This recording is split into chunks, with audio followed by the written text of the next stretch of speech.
Hey friends, it's rskt, and in today's video, we're going to be looking at some techniques that can help bring your artwork to life. This works really great on vector illustrations, but it also works pretty much on just about anything. Now, straight off the bat, the examples that I'm using are pretty simple, pretty basic, maybe I even waffle on a little bit, but hopefully there's something in here that can really help, especially beginners, kind of find new ways to make their artwork more vibrant, more colorful, more realistic, look at different sort of ways that you can approach things to make them a little bit more grungy or just a little bit sharper as well.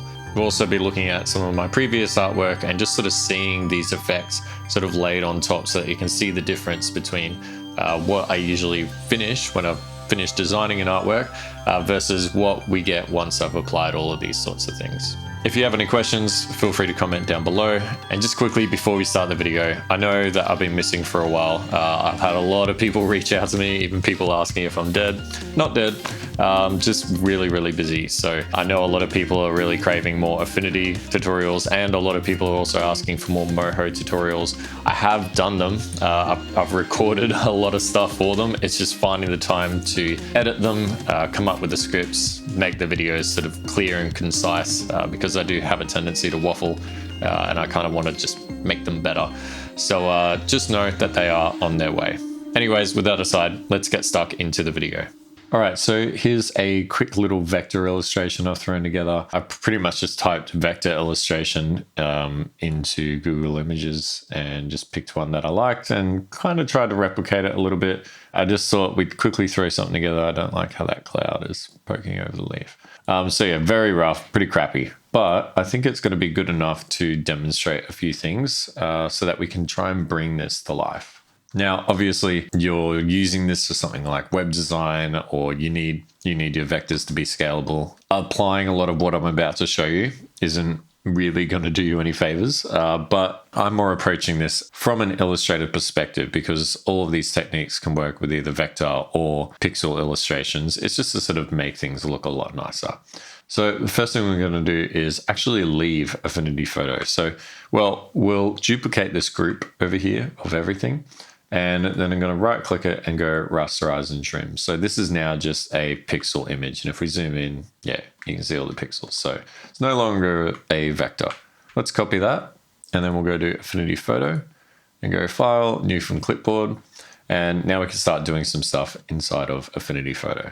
So if any of you have seen my artwork in the past, and might flash a couple of things up on the screen now, you'll notice that I really like to add in a lot of different textures to my artwork, but that can be really time consuming. So we'll explore different ways of applying texture to your illustration, probably in the next little illustration of a rat that I'll pop up soon.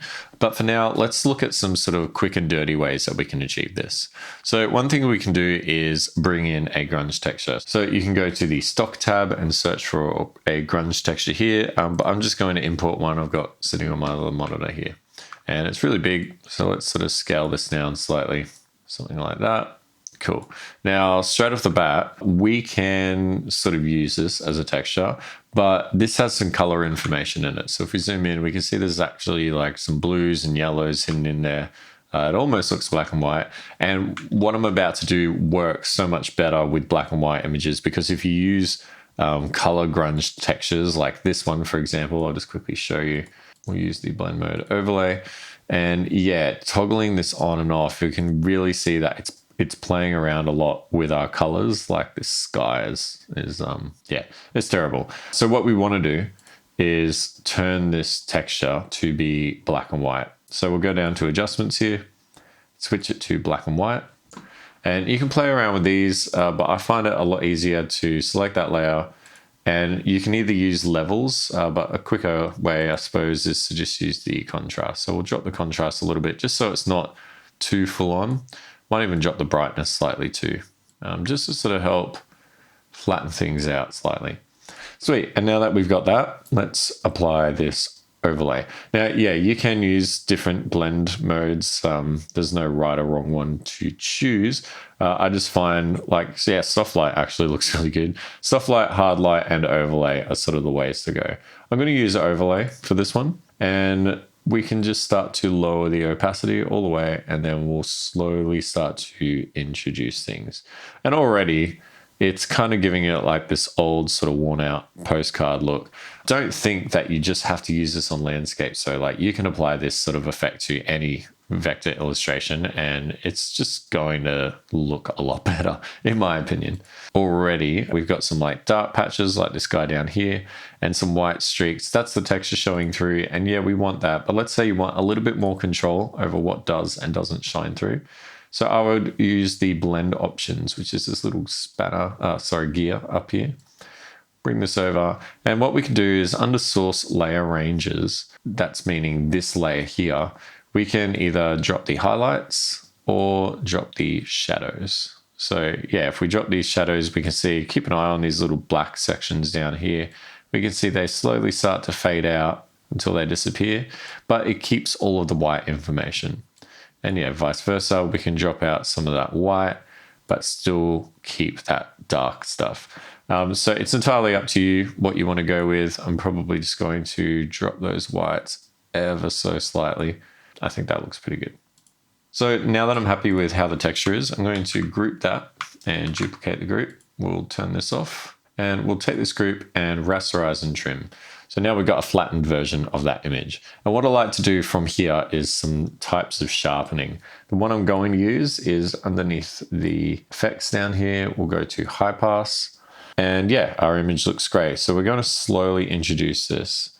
And you can see that it's picking out the edges of our image. Now, if I increase this all the way, the effect sort of muddies out. Think about this almost like ambient occlusion in a 3D program. So it's applying shadows and highlights to the edges.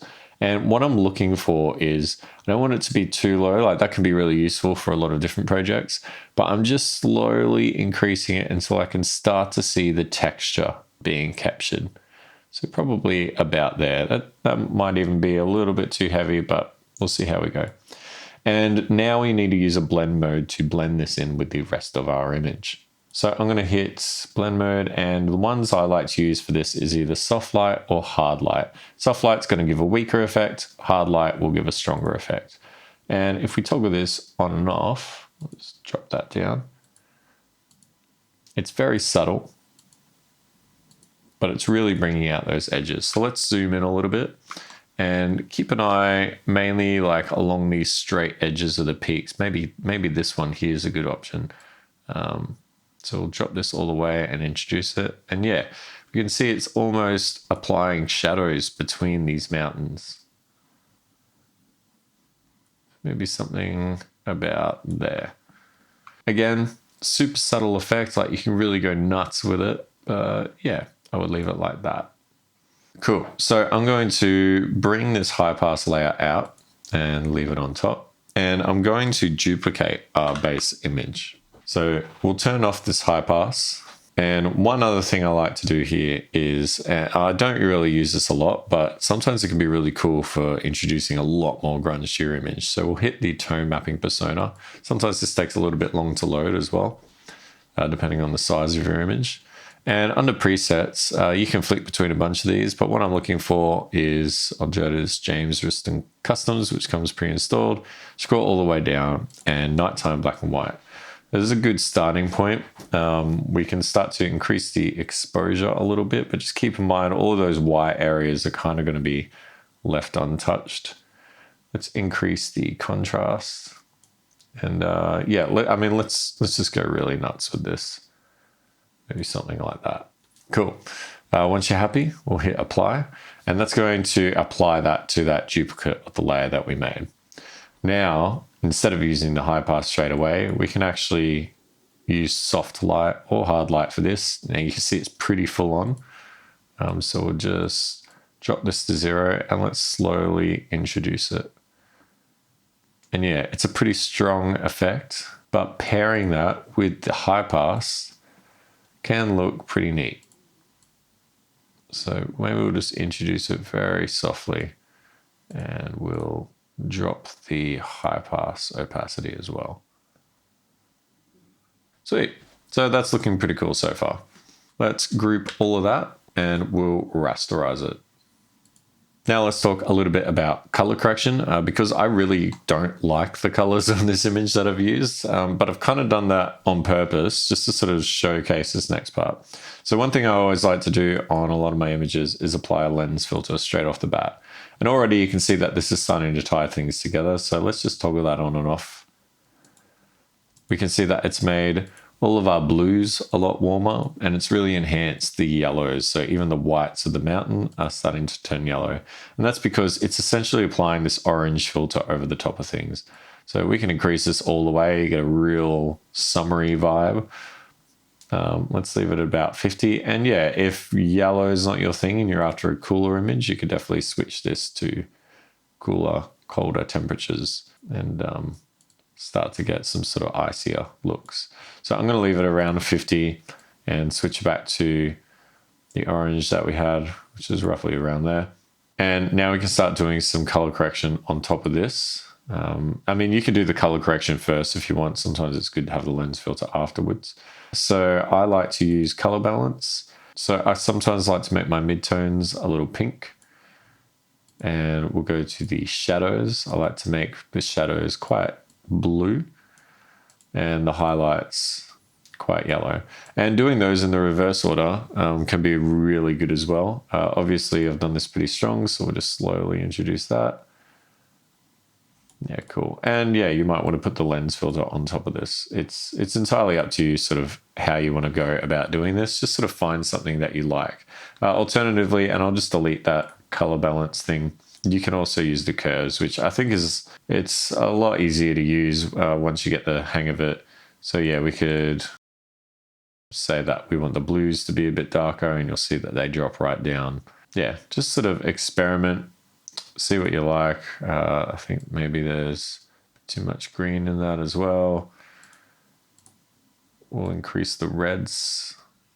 If we drop them, everything's going to go green. So yeah, maybe we'll just sort of bump up the middle of the reds, so on and so forth. And then on the master, we can increase the highlights and drop the shadows for sharper contrast. So I'm just going to delete those for now, but those are the tools that I would use to sort of balance out the colors a little bit better. Maybe I'll go back to the selective color and just spend a tiny bit more time on this just until I can sort of see it taking shape to what I really want. Cool, yeah, maybe something like that. Let's see the lens filter on top. We'll just drop that color balance effect slightly.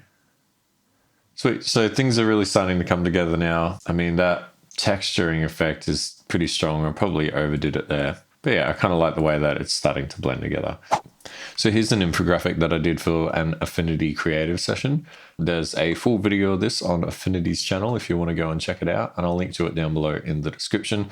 Pretty much walk you through how to make this entire thing from start to finish. But the reason I'm bringing it up here is because a lot of what I'm demoing in the video applies to this image as well. So I'm going to zoom in. It's a little bit slow to load because I'm actually loading this off of a hard drive right now. Let's have a little bit of a look at what this looks like without all of the color correction. So as I toggle these off one by one, yeah, we're going to slowly see it come in because I'm loading this off of a hard drive. So there we go. That's what everything looks like just without those technically three things on top. Yeah, we've got like these other layers in here, but they're sort of sectioned off. So just applying this on top, you can see that glow effect sort of coming in. We'll just quickly turn that off though, and applying some color balance. You can already see that it gives it an almost warmer, pinker look. I'll open this up and we can see that, yeah, the midtones are just sort of pushed one way and the shadows the other. I think the shadows, again, yeah, they're bluer, which means the highlights will be redder. So that's already adding a lot for us. This curves adjustment is very basic. I'm just using this to add a little bit of contrast. So we'll toggle that on as well. We've got the glow effect, and I'll just turn that on for the top. Oh, I might as well turn it on for the rest too. And then finally, we've got this vibrance effect, and I'm just basically using that to increase the saturation of everything slightly. And there we go. So already that just really helps bring this to life. Now, what I would like to do from here, there's a couple of different ways to do this. So I think the main way I like to work is by using a circle. Just drag a circle out. let's hit G on our keyboard to switch to the gradient tool, and we'll change this to be a radial gradient. Let's make the outer edge red and the inner edge red. And now, yeah, we'll take that outer edge and drop the opacity all the way. So now we've got this sort of glowing circle.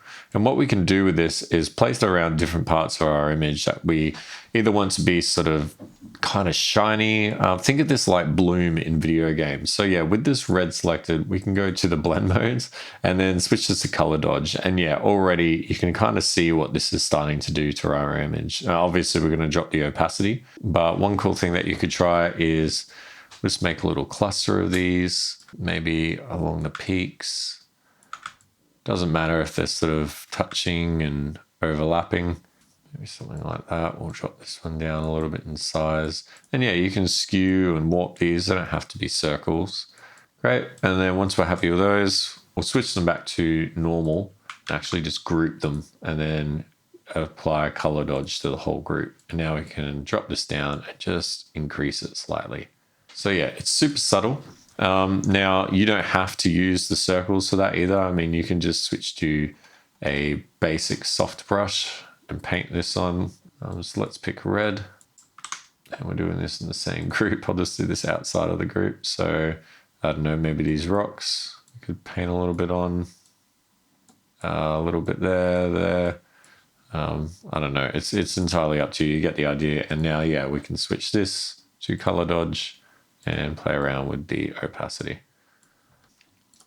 What I'm going to do, however, is I kind of don't like how boring the edge of this looks. So let's grab another one of these and we'll make it quite large. Let's just sort of pop him off to the side there. Something like that. Maybe one down the bottom here, over to the side. And maybe sort of one in the center. Drop the opacity of those three fairways because I don't want this to be too obvious. And yeah, it's just giving it a little bit more color variation in what we've got. So let's just toggle that on and off. That's off, that's on.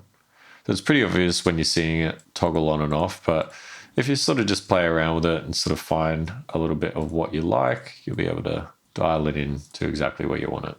So let's toggle our base layer back on again. Maybe just make a duplicate of the original image instead. So let's toggle this on and off. That's before and that's after. And again, yeah, I've really kind of overdone a lot of these effects just to sort of make them clear. But you'll see as I sort of flick back and forth between the infographic that I'm doing, how you can use them a little bit more subtly so that things just start to sort of tie together.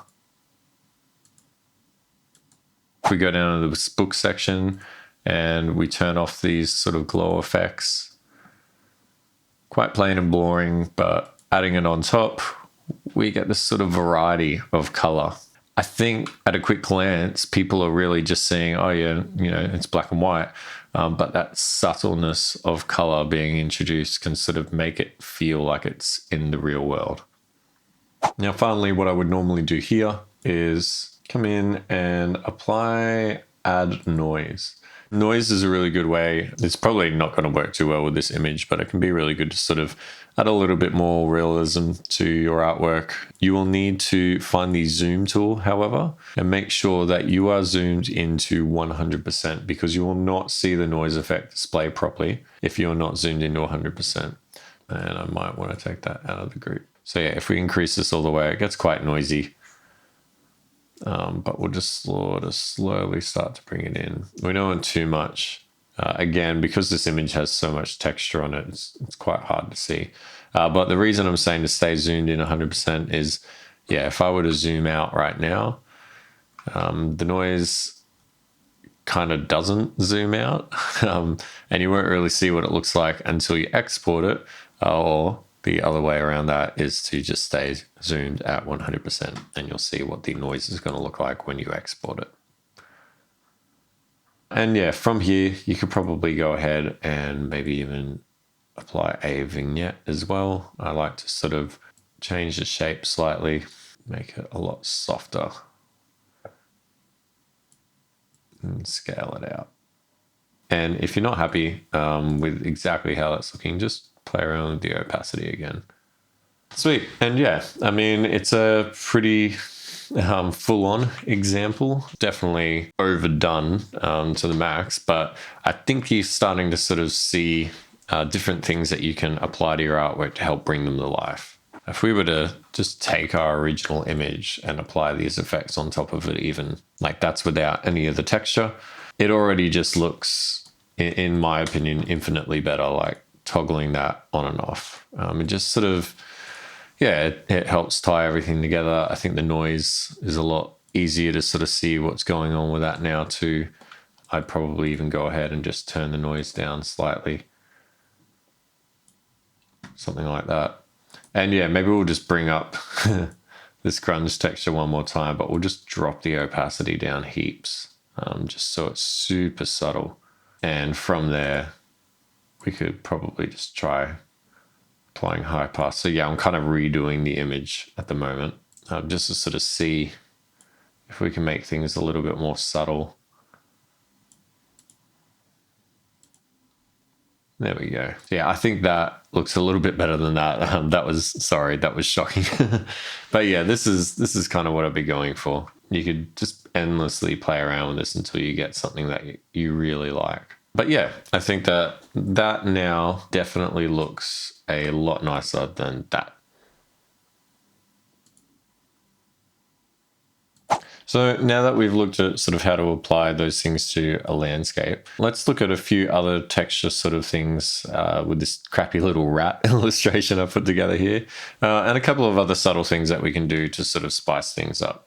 So straight off the bat, one thing I like to do is sort of add a little bit of depth to my illustrations. Like, you know, I see a lot of people will do cute illustrations like this using vector software and kind of just stop here, even if it's just going to be printed out. So for example, one thing we could try is I've got this tail down here and I'm going to go to quick effects. One thing that we can do, we've got all of these different tools available to us in Affinity Designer, and you've got similar tools in Photoshop and Illustrator, but we're going to hit bevel and emboss. I wouldn't recommend using this one just because it applies things inside and outside the shape, but it is there. Like, it can give a pretty cool effect when used very subtly, like this sort of embossed effect.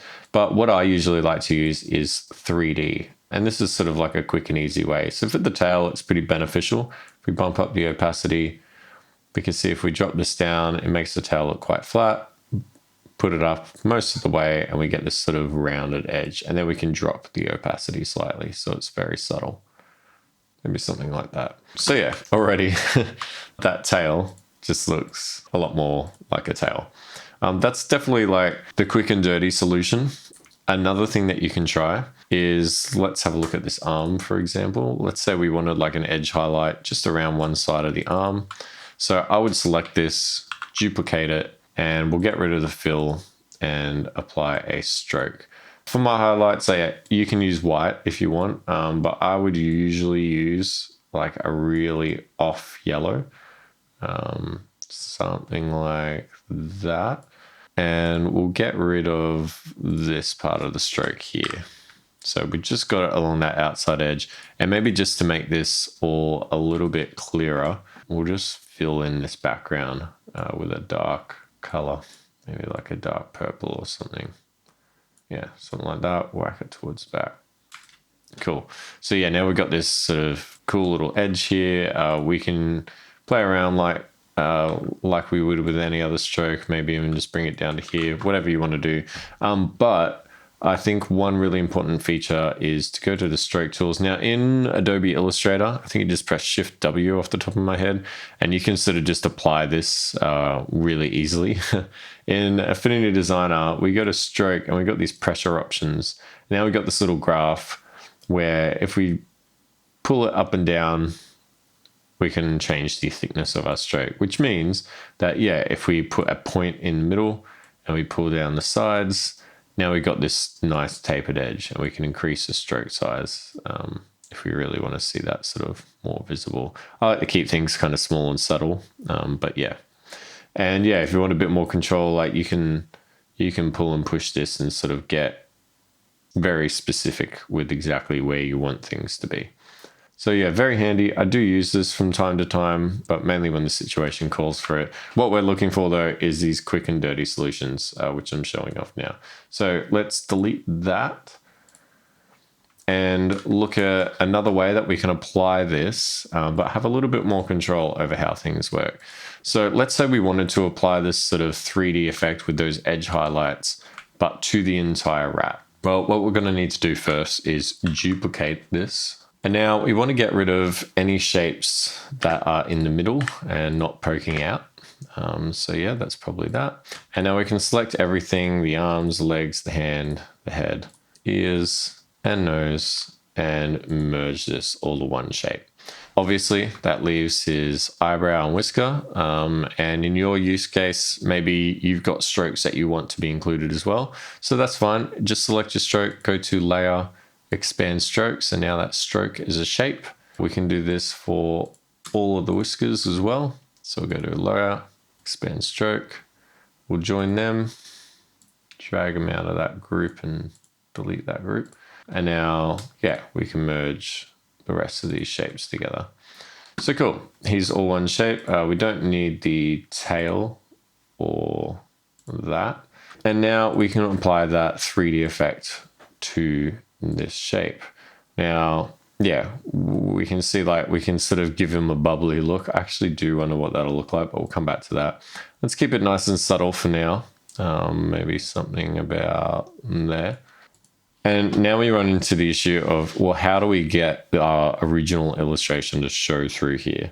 Well, what we need to do is essentially make this completely black.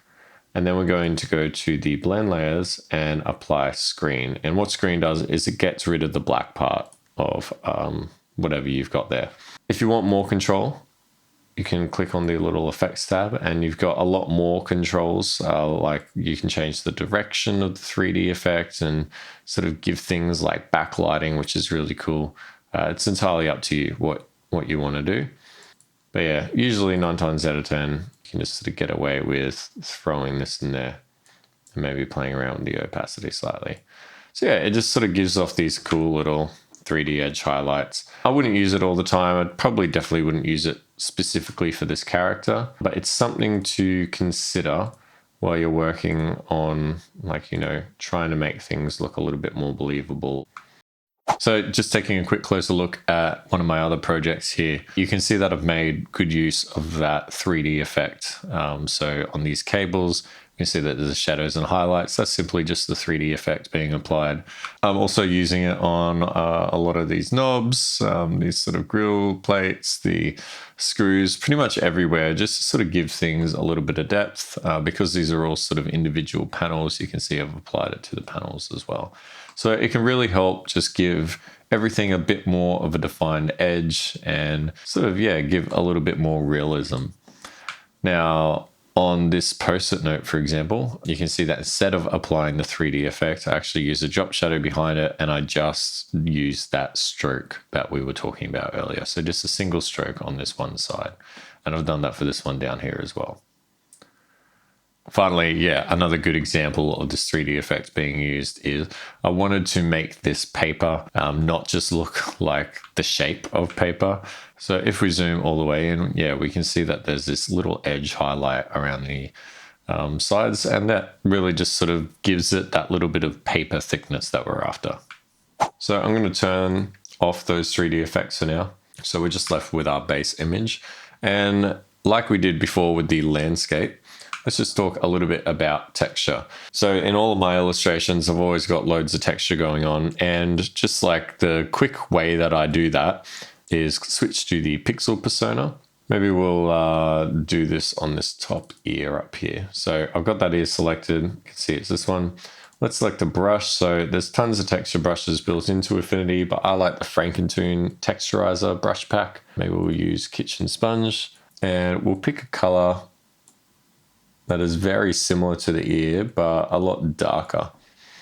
And now we can just start painting that on. And straight away, we can see that it's going outside the shape. And that's usually just because you haven't clicked on something properly or for some other reason. So all you have to do is just drag that layer inside of the curve. And now you've made a clipping mask. So we can expand that and see our pixel layer there. And you can have as many pixel layers as you want in here. Like we can just introduce another one and start to sort of dab on some more blue so that texture is not as full on.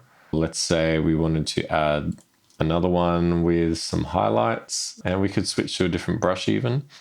We'll just dial this down slightly and just sort of start to click it on. I'm just using mouse and keyboard for all of this today, so I just wanted to cut away here, and you can see that I'm showing a quick time lapse of me designing a little floral scene because I really just want to drive home that what I'm showing you today is really just sort of quick and dirty methods that you can use to sort of spice up your existing illustrations and make them look a little bit more interesting. Usually I will take the hand painted route. So you can see here that I'm actually hand painting in all of these textures on all of the leaves and stuff. I've laid down some soft gradients to sort of act as a base. And yeah, I mean, ultimately I think it looks a lot better. So yeah, here you can see that I'm also applying a little bit of color balance and a lens filter on top. And if we just toggle the before and after on, you can just see what like 5 more minutes of the illustration process can sort of do to help elevate your artwork. So that's kind of how I go about painting on my textures, but obviously doing that for each individual layer can be a bit of a nightmare. Like it takes a long time. And yeah, that is where I would use the other method that we just did in the landscape painting, of just throwing different things on top. So yeah, for example, we could grab in this image here. We could actually nest that inside of the ear if we wanted to, and then we could play around with the blend mode of it. So maybe we'll just switch it to overlay, drop the opacity, and sweet, we got a little texture. So that looks pretty cool, and you could do that for each individual layer. So we could duplicate that. Let's put it inside of the other ear, and this time maybe we want to move the image around so that we've got like some more sort of variety going on. It's entirely up to you. Doing this for individual objects and characters and things in your scene can really sort of liven things up. What I'm going to do though is delete that, and let's try something different. We could just whack it on top of the whole image, but yeah, obviously that's affecting the whole image. So we had this little guy here that we built earlier. Let's toggle that on, and we'll remove this 3D effect for the time being. Switch it away from screen. And now let's drop the texture inside of him. Get rid of the color. Sweet. And now the texture is just affecting our little rat friend over here. So it's not affecting the ground. It's not affecting his tail because the tail was in another layer. But yeah, it seems to work pretty well. And you can imagine like having a whole little bunch of cute little critters sort of standing around with these different textures applied on top of them. Can just sort of make things look a lot more interesting. Coming back to my infographic here, we can see that I've actually just used a paper texture to sort of make it look like we've got a printed book section. And using that in conjunction with these sort of halftone effects and different colors, the 3D effect for the bookbinding and for the edges of the paper that we can see down here, it just sort of really helps sell that believability. I could have quite easily just left this as like a red shape and 2 sort of paper shapes and left everything white, but really like it just would have looked so boring. I think you would have been able to tell that it was a book, but just sort of taking these extra steps while you're working on your illustration can really just add a whole new character to everything. All right, that's it for me today, everybody. I hope that there is something useful in here for somebody. I still remember being back at uni and all of my vector illustrations just looked pretty plain and boring, and just applying a couple of these on top really started to elevate them and bring them to life. As I said earlier, I use this in pretty much everything that I do. I'm even using it on some 3D renders that I've done for a company at the moment, just to sort of help make them pop and look a lot better. And yeah, I really think it works. So give it a try on your own artwork, and hit the like if you like. If you don't, tell me why. Please subscribe. Check me out on Patreon, and thanks for watching. I'll see you in the next one.